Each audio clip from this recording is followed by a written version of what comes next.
Hey, one and all. It's been a while since I've kind of posted anything. So I decided to do something for me not that long ago.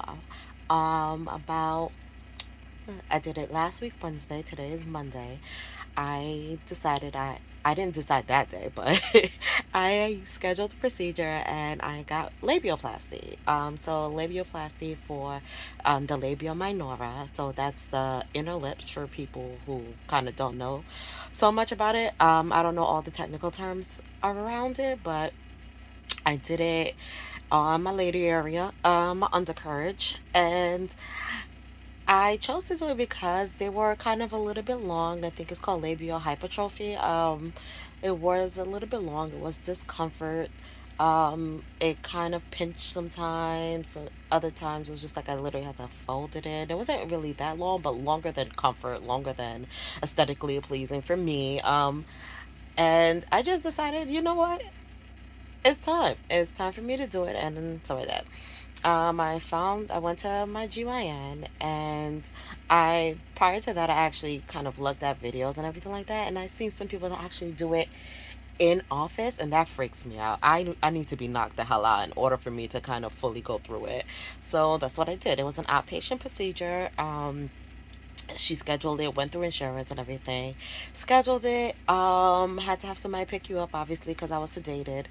Um, my After I kind of went in, not scared, I kind of did a drop off. So I walked in by myself, got set up, was mentally ready and prepared, was just like, let's get this done. Um, and that was all good and gravy. Sorry, I had to replace my headphones. So that was all good. And then what happened? So you go in, they tell you to take deep breaths and they sedate you. I'm knocked out. When I wake up, I actually had not say a bad reaction. They stated that I was intubated, and they stated that my throat spasms, I guess, when I get intubated, and it kind of causes a bit of a problem. So actually when I left the surgery room and I was woken up, my throat hurt more than my downstairs bits. But I'm guessing because that was probably a little bit more numb than up there. So it took me about 2 days to get over my throat being sore. And I was fine down there for like the first day or two. There was obviously discomfort. I didn't use a painkiller at all. They only gave me. I left the hospital at the surgery ended at 9:30 in the morning, and they told me they only gave me 1,000 milligrams of extra strength Tylenol, and I didn't take anything for like the next 3 days. And then life hits you in the balls. It hurt so badly. Like the pain was still too. I could say the pain is not that great. It's more of a discomfort. Like I could feel the sutures. I could feel um cleaning it. When you bump it, it just hurts. Um I took pictures for myself because I'm trying to figure out like, am I like the biggest fear after everything when I get my ears pierced is just like, is my ear gonna fall off? So obviously I'm extra worried about down there. Um doing smell checks to see if there's any odors because odors infection. So I was just like, I'm trying to keep it as clean as possible. I had to buy dial soap so to make sure like the antimicrobial soap and everything like that to kind of maintain it, to kind of keep it clean. Using a wash rags, patting it. I got it's called a Perry bottle, so it looks like it's a bottle with a curve on the end. So when you turn it upside down and squeeze, obviously if you have a shower head that could kind of do the same thing, it can.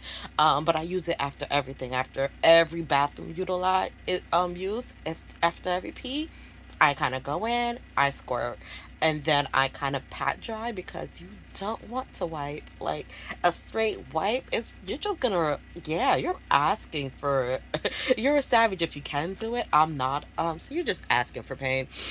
Um and ice. Lots and lots of ice. I live on it. Like it is like a 20, like one time one comes off, lets it relax for a little bit, put one right back on. That's actually even saving myself. But I have invested in Motrin and Tylenol extra strength, and have been rotating it, the cycle out. I don't want to get too on it. Obviously, I just want to kind of take away the pain. I take it especially at night. I sleep with the pillow between my legs, just so that way I could keep my thickum thighs apart while and try to still sleep. I sleep on my back as much as possible. Try to elevate the hips in order to keep. I found out the hip thing afterwards, but elevate the hips in order to ensure that blood flow and everything like that. At this point, I missed the mark, and because I do have my little 11-year-old son that I do have to still maintain some care for. I am getting assistance from family members and friends, but you can't ask him to do everything. So I still have to play mommy to him sometimes, and that requires movement and momentum and friction and all that fun stuff that you try to avoid. So I did it avoid the 72 hours of no swelling, because I already read that if you could get 72 hours without the first 72 hours without swelling, then you could kind of breeze through a little bit better through your process. But yeah, I woke up one day, the day I hit the Tylenol and the Motrin, the day I added those two to my Amazon cart was definitely swelling had came in. So yeah. So here we are now with this, and it's moving along. I'm not I hate myself for doing it just because of the lack of comfort I'm going through now, but I feel like I'm gonna love it at the end of the day. Like, I didn't do it for any particular reason outside of I wanted it. It was something I felt like I was ready to do, and so I did it. Found the methods, found the research, found a good doctor. Um, I don't know all the techie jargon, so I don't know what sutures she used or how much she put in, or what kind of incision she actually made in order for it to look beautiful and everything like that. I'm just hoping by the end of this, it don't look like a cauliflower ear. Like, ugh. All in all, as I said, I'm only 5 days into this process. I have weeks to go, and another surgery scheduled for 2 weeks from now. So my follow-up appointment is next week. I'm hoping to kind of do a little better maintaining this. I'm working remote for the entire process, for the entire healing process, and my son goes to school basically 9 to 5, so that helps me kind of sleep a little bit more relaxed and elevate what I have to do. um I'm saying a lot, sorry, but overall, I looking to have this surgery, which will take a total of 6 weeks to heal. So that'll probably bring me up to like December 1st.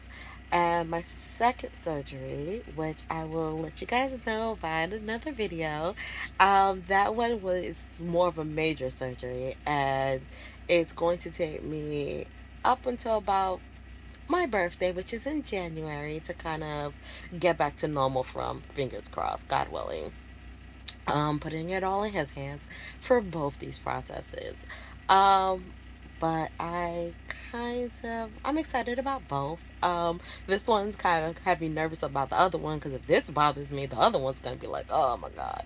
I don't mind pain. I just hate constant niggling of stuff, and that's what this feels like. It just feels like it's not painful. That, like I said, the pain levels it's two.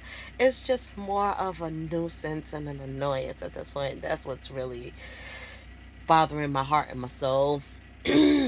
So I would let you guys see how I am right now, but I don't think that's kind of appropriate for videos. Oh my gosh, no. But I am icing right now as we speak, so hopefully all goes well. I'll follow up with my 2 week appointment and let you guys know how that happens. And hopefully she doesn't tell me my crotch is falling off. Yay! Thanks for listening.